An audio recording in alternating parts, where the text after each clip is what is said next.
dua persoalan.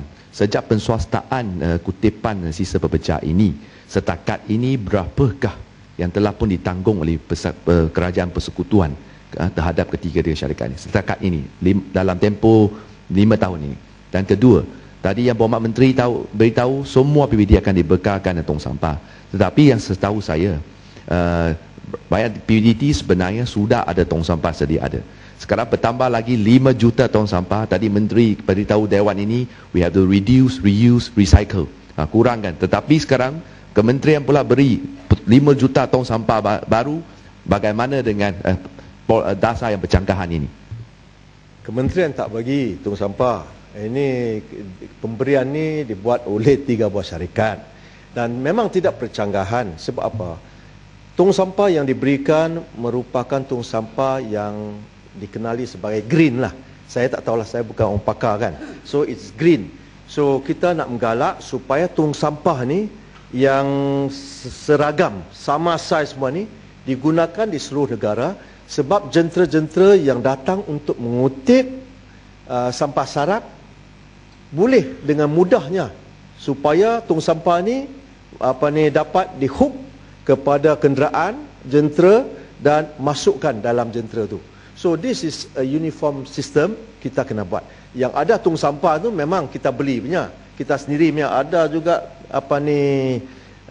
kecil, ada besar. Dia tidak merupakan saiz, tidak merupakan saiz yang uniform. Berapa kosnya semua? 5 juta tong sampah. Kos bukan kita keluar.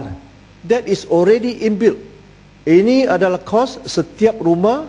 Kerajaan bayar RM8 sebulan setiap rumah untuk kutip sampah. Dan RM8 itu you kena bagi. You kena bekalkan tong sampah kepada setiap rumah.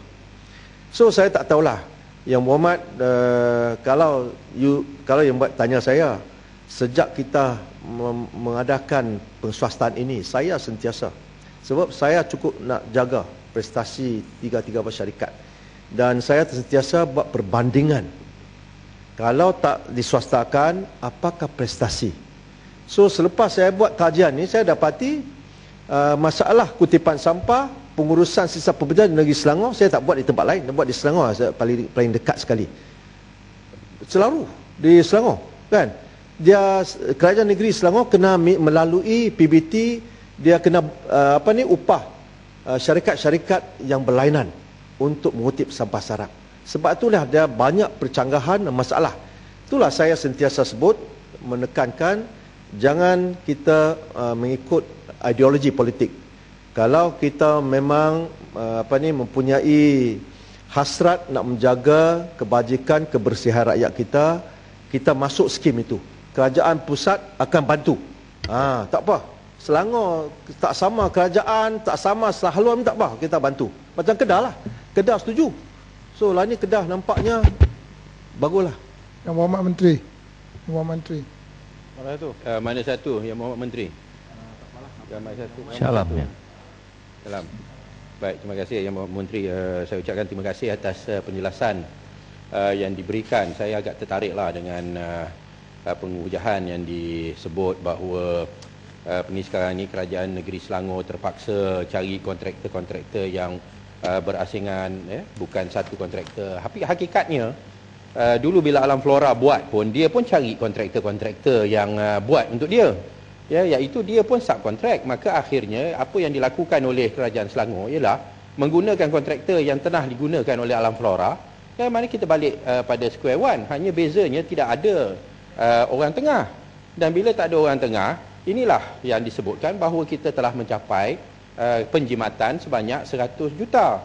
Memang betul lah bila kita mula ambil alih dan kita suruh PBT uruskan sendiri, tak payah melalui Alam Flora, maka dalam sesi ataupun period transisi itu memanglah ada teething problems. Ini satu perkara yang boleh kita terima dan boleh kita jangka. Tapi sekarang ni benda dah berjalan dengan semakin lancar, dan kita pula berjaya untuk membeli kompaktor-kompaktor yang sendiri, yang kita boleh sewakan kepada kontraktor-kontraktor yang ingin menjalankan kerja-kerja ini. Dan dengan itu kita dapat mengatasi masalah monopoli yang selama ini dapat terlaksana di dalam dalam ekonomi negeri Selangor apabila hanya syarikat-syarikat tertentu saja yang mampu untuk bersaing oleh kerana dia saja yang ada kompakter.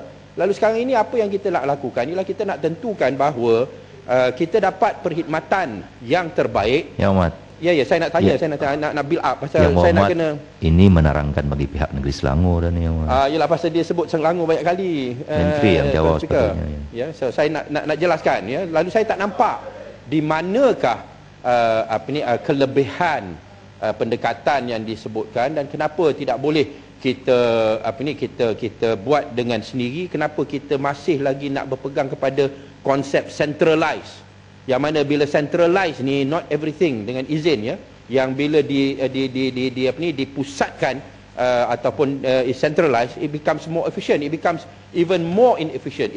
It's a lot easier to manage and achieve the objective that you want dengan cara yang kita usahakan di negeri Selangor. Apa pandangan Menteri?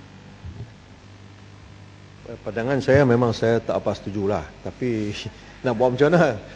Semua kita individu ada pendapat sendiri kan. Tapi macam mana pun, oleh kerana kita nak face with so many contractor, memang melalui cara ini Alam Floral juga dia dapat perkhidmatan dari kontraktor yang kecil-kecil. Tetapi sekurang-kurangnya dia ada satu centralized body yang mengadahkan sistem untuk mengawal dan juga supaya cara pengurusan ya adalah seragam lah orang kata. Betul tu, bila kita buat cara kita di Selangor pun PBT yang uruskan, dan PBT ni pula dia ada dia punya exco yang jaga pihak PBT. Lalu dari segi itu pun ianya agak centralized ya, tetapi kita pun menghadapi suasana di mana sering kita ditegur ya, kita punya civil service ni orang yang bawah penggajian kerajaan banyak tapi kerja kita swastakan, lalu akhirnya dia menjadi satu perkara yang if you look at it as a holistic punya approach ya. Kita nak ada kerja untuk kita punya kaki tangan kerajaan, tapi bila kita serah semua, kita outsource, lalu apa yang dilakukan oleh kaki tangan kerajaan? Dan dalam keadaan di mana bajet kita, operating bajet seperti mana yang Berhormat Menteri tahu, 80% daripada bajet kita adalah untuk operasi ataupun pengurusan ya. So inilah orang yang duk criticize civil service besar. Ya, ringkaskan ya. But then you privatize. So sinilah saya rasa seperti mana yang Berhormat Menteri sebutlah, memang kita ada perbezaan pendekatan. Apa yang kita nak ialah yang terbaik untuk rakyat. Dan hakikatnya bagi negeri Selangor, kita dah dapat jimat 100 juta setahun ya, dan menambahkan aset PBT. Dan hakikatnya PBT di negeri Selangor ni tak ada yang bankrupt seperti mana yang berlaku di bawah BN ya. Semua dah bersih. Tak ada bankrupt, mana ada bankrupt? Tak ada bankrupt, tak ada hutang ya, semua diperlis. Kena sita, PBT pun kena sita, tak silap ya? Lalu inilah saya rasa federal kena belajar juga daripada Selangor. Jangan duk bantai je Selangor. We must be two way ya. Terima kasih. Terima kasih Datuk Menteri sekali Menteri. Saya nak apa ni? Describe.